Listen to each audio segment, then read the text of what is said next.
महाशिवरात्रीनिमित्त श्री शिवलीलामृत या दिव्य ग्रंथाचे पारायण कसे करावे याची सर्वात साधी व सोपी पद्धत मी तुमच्यासोबत शेअर करणार आहे। यापूर्वी कधीही तुम्ही शिवलीलामृत या ग्रंथाचं पारायण केलेलं नसेल तरी सुद्धा ही पद्धत ऐकून याप्रमाणे तुम्ही अगदी इझिली पारायण करू शकता। बघा, देव हा भक्तीचा विषय आहे, भीतीचा विषय नाहीये। त्याच्यामुळे अगदी खूप घाबरवून सांगितलं, हे नियम आहे, तसंच करावं लागेल, असंच करावं लागेल, असं केलं नाही तर देव पावणार नाही, देव तुम्हाला शाप देईल किंवा आपलं काहीतरी वाईट करेल, असं काहीही नाहीये। सर्वात अगोदर मनातील भीती काढून टाका, कारण देव कधीच कोणाचं वाईट करत नाही। आपल्यासोबत जे काही वाईट होत असतं ना, ते आपल्या कर्मानुसार होत असतं। त्यामुळे मनातील भीती काढून टाका आणि परत एकदा सांगते, देव हा भक्तीचा विषय आहे, भीतीचा विषय नाहीये। त्याच्यामुळे साध्या सोप्या पद्धतीने तुम्हाला जशी जमते तशी भगवंताची सेवा करा, भगवंताला शरण जा, आपले कर्म चांगले ठेवा। बघा, आपल्यासोबत सगळं काही चांगलं होतं आणि या गोष्टी मी स्वतः फॉलो करते। मी स्वतः कधीच अवघडामध्ये जात नाही, हे असं ते तसं ते तसं। शेवटी काय आहे की अंतःकरणापासून आपण भगवंताला हाक मारायला हवी, तेव्हाच भगवंत आपल्या हाकेला प्रतिसाद देतो। नाहीतर आपल्या मनामध्ये भीती, सेवा आपण करतोय पण सेवा करूनही नंतर अरे माझ्याकडून चूक झाली का, यांनी तर असं सांगितलं होतं, त्यांनी तर तसं सांगितलं होतं। बघा, प्रत्येक जण आपापल्या परीने सांगत असतो, पण ही एक गोष्ट आपणही लक्षात घेतली पाहिजे की प्रत्येकाची सेवा करण्याची, भक्ती करण्याची पद्धत ही वेगवेगळी असू शकते। ज्याप्रमाणे तुम्ही सेवा करता, तुम्ही पूजा मांडणी करता, तुम्ही पारायण करता, त्याचप्रमाणे मी करावं किंवा मी जसं सांगतेय त्याचप्रमाणे समोरच्यानं करावं असं काहीही नसतं। त्यामुळे ज्या काही गोष्टी आपण व्हिडिओमधून ऐकतोय, बघतोय किंवा गुगलवर वाचतोय, या सगळ्या गोष्टी एक नॉलेज म्हणून ग्रहण करा आणि तुमची जी पद्धत आहे, ज्या पद्धतीने सेवा केल्यानंतर, पारायण केल्यानंतर, पूजापाठ केल्यानंतर तुमचं मन एकाग्र होतं, तुमचं मन प्रसन्न होतं, तुम्हाला वाटतं की वा, खूप छान आजची माझी पूजा झालेली आहे, खूप छान आजचं माझं पारायण झालेलं आहे, त्या पद्धतीने तुम्ही सेवा करण्याचा प्रयत्न करा आणि मग बघा तुम्हाला किती छान अनुभव येतात। नमस्कार सर्वांना, मी प्रांजली। या व्हिडिओमध्ये मी तुमच्यासोबत श्री शिवलीलामृत या ग्रंथाचं पारायण करण्याच्या 3 पद्धती शेअर करणार आहे। 7 दिवसांचं पारायण कसं करावं, 3 दिवसांचं पारायण कसं करावं आणि महाशिवरात्रीच्या दिवशी 1 दिवसाचं पारायण कसं करावं। 7 दिवसांचे पारायण करत असताना रोज किती अध्याय वाचायचे आहेत, 3 दिवसांचे पारायण करताना रोज किती अध्याय वाचायचे आहेत, पारायण करण्याची योग्य वेळ काय आहे, पारायण झाल्यानंतर कोणती आरती करायची आहे, नैवेद्य काय दाखवायचा आहे आणि सर्वात महत्त्वाचं, 7 दिवसाचं असू द्या, 3 दिवसाचं असू द्या किंवा अगदी 1 दिवसाचं पारायण असू द्या, ते पारायण झाल्यानंतर याचं उद्यापन कसं करायचं, उद्यापन करायच्या सुद्धा 3 पद्धती मी तुमच्यासोबत शेअर करणार आहे। या तिन्हीपैकी तुम्हाला जी पद्धत सोपी वाटेल करण्यासाठी, त्या प्रकारे तुम्ही या पारायणाचं उद्यापन करू शकता। सोमवार हा वार भगवान शिवशंकरांचा असल्या कारणाने शक्यतो श्री शिवलीलामृत या ग्रंथ पारायणाची सुरुवात सोमवारी करावी। पण बघा, गुरुचरित्र ग्रंथात सांगितल्याप्रमाणे मन असता पवित्र, सदा सर्व काळ वाचावे श्री गुरुचरित्र। याप्रमाणे ज्या दिवशी तुम्हाला वाटतंय, अगदी मनापासून ओढ लागलेली आहे की आज मला शिवलीलामृत ग्रंथाचं पारायण करायचं आहे, अगदी त्या दिवसापासून तुम्ही सुरुवात करू शकता। जिथे आपलं मन प्रसन्न आहे, भगवंताकडे आपली ओढ लागलेली आहे, सेवा करण्याची अंतःकरणापासून इच्छा आहे, मग कोणत्या वाराची, कोणत्या तिथीची, कोणत्या दिवसाची वाट बघण्याची काय गरज आहे। प्रत्येक दिवस आपल्यासाठी पवित्र आहे जेव्हा आपलं मन पवित्र आहे। श्री शिवलीलामृत पारायण या महाशिवरात्रीपासून तुम्ही संकल्पयुक्त 11 सोमवार, 21 सोमवार किंवा 1 वर्षभर मी प्रत्येक सोमवारी पारायण करेल असा सुद्धा संकल्प घेऊन प्रत्येक सोमवार पारायण करू शकता। पण जर का महाशिवरात्रीनिमित्त किंवा फक्त महाशिवरात्रीच्या दिवशी आपल्याला पारायण करायचं असेल तर सर्वप्रथम आपल्याला संकल्प करायचा आहे आणि त्या संकल्पामध्ये तुम्ही किती दिवसाचं पारायण करणार आहात याचा उल्लेख करायचा आहे। जसं की आजपासून मी 7 दिवसांचं पारायण करणार आहे, 3 दिवसांचं पारायण करणार आहे का फक्त आजचं 1 दिवसाचं पारायण करणार आहे याचा उच्चार करायचा आणि त्याचबरोबर आपल्या पूर्ण नावाचा उल्लेख करायचा, आपल्या गोत्राचा उल्लेख करायचा आणि तुमची जी कोणती इच्छा असेल ती सुद्धा तुम्हाला संकल्पामध्ये बोलून दाखवायची आहे। संकल्प कसा करावा हा व्हिडिओ मी तुमच्यासोबत ऑलरेडी शेअर केलेला आहे। त्या व्हिडिओची लिंक खाली डिस्क्रिप्शन बॉक्समध्ये मी तुम्हाला दिलेली आहे. त्यानुसार तुम्ही संकल्प करा. बघा तुम्हाला खूप चांगले अनुभव येतील. शिवलीलामृत पारायण करण्यासाठी सकाळचा ब्रह्ममुहूर्त अतिशय उत्तम आहे. सकाळी तुम्ही 4:30, 5:30, 6:30 जितक्या लवकर तुम्हाला शक्य होईल पारायण करणं तितक्या लवकर करू शकता. पण सकाळी मी समजू शकते की आपल्या घरातल्यांचे टिफिन असतात, सकाळी घरातली कामं असतात. मग सकाळी जर तुम्हाला पारायण करणं शक्य नाही झालं तर संध्याकाळी प्रदोष काळ हा भगवान शिवशंकरांची सेवा करण्यासाठी अतिशय उत्तम मानला जातो. तर तुम्ही प्रदोष काळामध्ये सुद्धा पारायण करू शकता. पण सकाळीही शक्य झालं नाही, संध्याकाळी प्रदोष काळामध्येही शक्य झालं नाही, तर दिवसभरामध्ये तुमच्या वेळेनुसार कधीही तुम्ही शिवलीलामृत ग्रंथाचं पारायण करू शकता. पण तुम्हाला जर स्पेशली महाशिवरात्रीच्या दिवशी पारायण करायचं असेल तर महाशिवरात्रीच्या दिवशी भगवान शिवशंकरांची सेवा करण्यासाठी निशित काळ आणि शिवपूजेचे जे 4 प्रहर आहेत ते खूप प्रभावी मानले जातात. निशित काळात आणि 4 प्रहरांमध्ये भगवान शिवशंकरांची सेवा केल्याने 1000 पटीने फळ मिळतं असं म्हटलं जातं. त्यामुळे जर पारायण करण्याचा विचार करत असाल महाशिवरात्रीच्या दिवशी तर निशित काळामध्ये किंवा शिवपूजेचे जे 4 प्रहर आहेत त्यामध्ये पारायण करण्याचा प्रयत्न करा. शिवपूजेचे 4 प्रहर व निशित काळ ऑलरेडी मी तुमच्यासोबत शेअर केलेला आहे. शिवलीलामृत या ग्रंथामध्ये एकूण 15 अध्याय आहेत. जर तुम्हाला 7 दिवसांचं पारायण करायचं असेल तर पहिल्या दिवशी पहिला व दुसरा अध्याय वाचायचा आहे. दुसऱ्या दिवशी तिसरा व चौथा अध्याय वाचायचा आहे. तिसऱ्या दिवशी 5वा व 6वा अध्याय वाचायचा आहे. चौथ्या दिवशी 7वा व 8वा अध्याय वाचायचा आहे. 5व्या दिवशी 9वा व 10वा अध्याय वाचायचा आहे. 6व्या दिवशी 11वा व 12वा अध्याय वाचायचा आहे. आणि 7व्या दिवशी 13वा, 14वा, 15वा अध्याय वाचून तुम्हाला उद्यापन करायचं आहे. आता समजा जर तुम्हाला 3 दिवसाचं पारायण करायचं असेल तर पहिल्या दिवशी 1 ते 5 अध्याय वाचायचे आहेत. दुसऱ्या दिवशी 6व्या अध्यायापासून ते 10व्या अध्यायापर्यंत वाचायचं आहे. आणि तिसऱ्या दिवशी 11व्या अध्यायापासून ते 15 अध्याय वाचून आपल्याला उद्यापन करायचं आहे. आणि समजा जर तुम्हाला 1 दिवसाचं पारायण करायचं असेल तर एकाच जागेवर बसून एकाच वेळी मध्ये न उठता मध्ये कोणाशीही न बोलता पूर्ण 1 ते 15 अध्याय वाचून घ्यायचे आहेत आणि त्याच दिवशी आपल्याला उद्यापन करायचं आहे.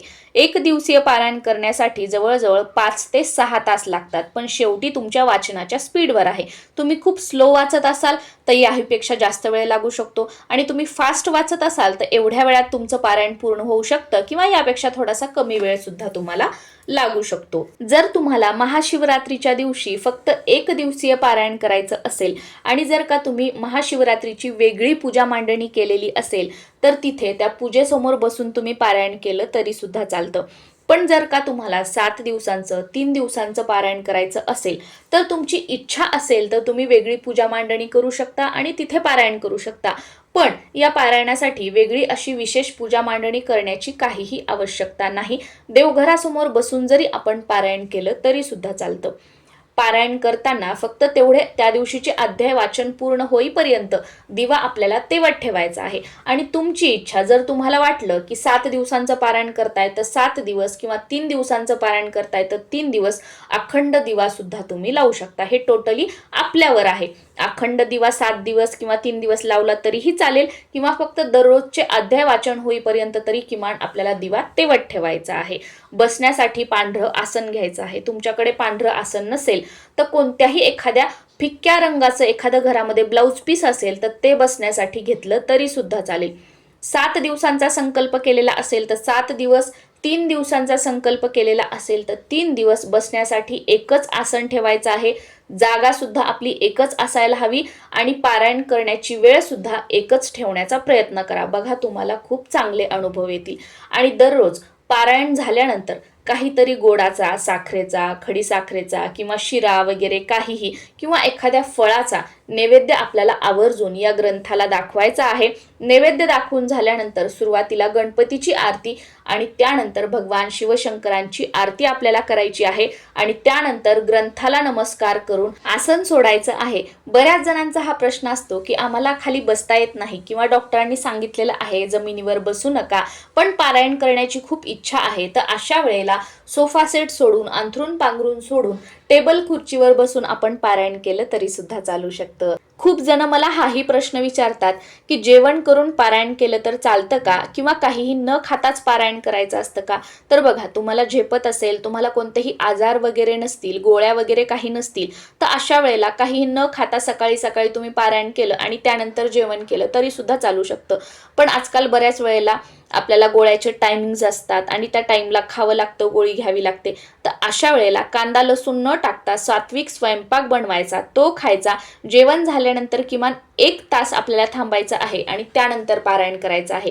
कारण शिवलीलामृत ग्रंथाचं पारायण बरेच जण संध्याकाळी प्रदोष काळामध्ये सुद्धा करतात. मग दिवसभर उपाशी राहावं आणि नंतर पारायण करावं असं काहीही नाही. तुम्हाला जर हवं असेल तर तुम्ही फराळाचे पदार्थ खाऊ शकता, जे काही आपण साबुदाणा वगैरे खातो, तर ते खाऊन फराळ करून आणि नंतर पारायण केलं आणि पारायण झाल्यानंतर जेवण केलं तसं सुद्धा चालू शकतं. पण आपल्या शरीराला, आपल्या प्रकृतीला जे झेपतं ना, तेच नियम पाळून आपल्याला भगवंताची सेवा करायची आहे. पारायण काळात ब्रह्मचर्याचं पालन करायचं आहे, परान्न घ्यायचं नाहीये, म्हणजे दुसऱ्यांच्या घरचं जेवण करायचं नाहीये. आणि आपण तर नॉनव्हेज खाणारच नाही, पण आपल्या घरातील जे मंडळी आहेत त्यांच्यासाठी घरात नॉनव्हेज बनवायचं नाही आणि त्यांना सुद्धा खाऊ द्यायचं नाहीये. या व्यतिरिक्त जर मासिक पाळी आली तर तुमच्या घरातील इतर मंडळींनी ते पारायण पूर्ण केलं तरी सुद्धा चालू शकतं. आणि जर का सुतक आलं अचानक मधी, तर पारायण तसंच राहू द्यायचं आणि सुतक संपल्यानंतर परत पहिल्या दिवसापासून आपल्याला पारायण करायचं आहे. उद्यापन करण्याच्या 3 पद्धती तुमच्यासोबत शेअर करत आहे. तिन्हीपैकी जी पद्धत तुम्हाला सोपी वाटेल त्यानुसार तुम्ही उद्यापन करू शकता. जर तुम्ही 7 दिवसांचं पारायण करणार असाल तर 7व्या दिवशी उद्यापन करायचं आहे. 3 दिवसांचं पारायण करणार असाल तर 3ऱ्या दिवशी उद्यापन करायचं आहे. आणि 1 दिवसीय पारायण करणार असाल तर त्याच दिवशी उद्यापन करायचं आहे. उद्यापनाच्या दिवशी जे अध्याय वाचायचे राहिलेले असतील ते वाचून घ्यायचे. त्यानंतर पूर्णावरणाचा स्वयंपाक बनवायचा, त्याचा नैवेद्य दाखवायचा. पूर्णावरणाचा स्वयंपाक करणं शक्य नसेल तर साधा वरण भात भाजी पोळी, त्यासोबत एखादा गोड पदार्थ स्वयंपाक बनवायचा, त्याचा नैवेद्य दाखवायचा. किंवा वरण भात भाजी पोळीसोबत तुम्ही दही भात सुद्धा बनवू शकता आणि मग या सर्वांचा नैवेद्य दाखवायचा आहे. त्यानंतर आरती करायची. व पहिल्या पद्धतीनुसार तुमच्या भागामध्ये तुम्हाला जर जोडपं मिळत असेल एखादं, तर शिवशंकर आणि माता पार्वती स्वरूप मानून त्या जोडप्याला बोलवायचं, त्यांचा मान सन्मान करायचा, जेवण वगैरे त्यांना जेवू घालायचं. त्यानंतर त्या महिलेची माता पार्वती स्वरूप मानून ओटी भरायची. जे पुरुष आलेले आहेत त्यांना पांढरे वस्त्र द्यायचे. यथाशक्ती जी काही तुम्हाला दक्षिणा द्यायची आहे ती द्यायची. त्यांना नमस्कार करून या प्रकारे साधं सोपं आपलं उद्यापन करायचं आहे. आता दुसऱ्या पद्धतीनुसार जर तुमच्याकडे तुम्हाला जोडपं एखादं मिळत नसेल, जेवायला कोणी येत नसेल, तर अशा वेळेला शेवटच्या दिवशीचे अध्याय वाचून घ्यायचे, नैवेद्य दाखवायचा, आरती करायची. आणि तुमच्या घराच्या आजूबाजूला जर एखादं महादेवाचं मंदिर असेल तर त्या महादेवाच्या मंदिरामध्ये 1.25 किलो तांदूळ आणि पांढरे वस्त्र दान करायचे. यथाशक्ती जी काही तुम्हाला दक्षिणा द्यायची आहे तिथे जे गुरुजी असतील किंवा दानपेटीमध्ये आपल्याला टाकायचे आहे. या प्रकारे तुम्ही दुसऱ्या पद्धतीनुसार उद्यापन करू शकता. तिसऱ्या पद्धतीनुसार उद्यापनासाठी तुमच्या भागामध्ये एखादं जोडपं सुद्धा तुम्हाला मिळत नाही किंवा तुमच्या भागात महादेवाचं मंदिर जवळपास नाहीये, तर अशा वेळेला शेवटच्या दिवशीचे अध्याय वाचून घ्यायचे, नैवेद्य दाखवायचा, आरती करायची. आणि एक कुटुंब त्यांचं एका दिवसाचं जेवण होईल एवढा शिदा काढून ठेवायचा. त्याच्यामध्ये यथाशक्ती तुम्हाला जी काही दक्षिणा ठेवायची आहे ती सुद्धा ठेवायची. त्या शिद्याचं पूजन करायचं आणि तो शिदा एखाद्या गरजू व्यक्तीला द्यायचा आणि त्यांना सांगायचं की उद्या मी हा जो शिदा दिलेला आहे याचा स्वयंपाक बनवा आणि घरातील सर्वजण जेवण करा. आता हे शिदा घेण्यासाठी आजूबाजूला कुणी गरजू व्यक्ती नाहीये, तर अशा वेळेला आपल्या घरामध्ये काम करण्यासाठी ज्या मावशी येत असतील त्यांना हा शिदा दिला आणि त्यांना सांगितलं की उद्या तुम्ही याचा स्वयंपाक बनवून खा तरी सुद्धा चालतो. किंवा तेही शक्य नसेल तर सिग्नलवर वगैरे बघा जे लोक असतात मागणारे पैसे वगैरे, तर त्यांना तुम्ही हा शिदा दिला तरी सुद्धा चालू शकतो. किंवा हा शिदा तुम्ही बाजूला काढून ठेवा आणि 1-2 दिवसामध्ये, येणाऱ्या आठवड्यामध्ये जर तुम्ही महादेवाच्या मंदिरामध्ये जाणार असाल, महादेवाच्या मंदिरात तुम्हाला कुठे जाणं शक्य असेल, तर त्या मंदिरामध्ये हा शिदा तुम्ही दान केला तरी सुद्धा चालू शकतं. आता 3 ऑप्शन सांगितले बघा, यापैकी कोणत्या तरी एका पद्धतीने तुम्ही उद्यापन करू शकता. आय होप शिवलीलामृत पारायण कसं करावं, त्याचं उद्यापन कसं करावं, नियम काय आहेत, अगदी सगळी माहिती सविस्तरपणे या व्हिडिओमधून तुम्हाला मिळालेली असेल. पण तरी सुद्धा शिवलीलामृत पारायणाबद्दल काही प्रश्न असतील तर खाली कॉमेंटमध्ये तुम्ही विचारू शकता. नक्कीच त्यांची उत्तरं देण्याचा मी प्रयत्न करेल. आणि हो, जर तुम्हाला शिवलीलामृत पारायण करणं शक्य नसेल तर आपल्या चॅनलवर मी संपूर्ण 1 ते 15 अध्याय अपलोड केलेले आहेत. ते तुम्ही ऐकू शकता प्रत्येक सोमवारी किंवा महाशिवरात्रीच्या दिवशी, किंवा दररोज एक अध्याय ऐकला तरी सुद्धा चालू शकतो, कारण मी प्रत्येक सेपरेट अध्याय सुद्धा आपल्या चॅनलवर अपलोड केलेले आहेत. नमस्कार.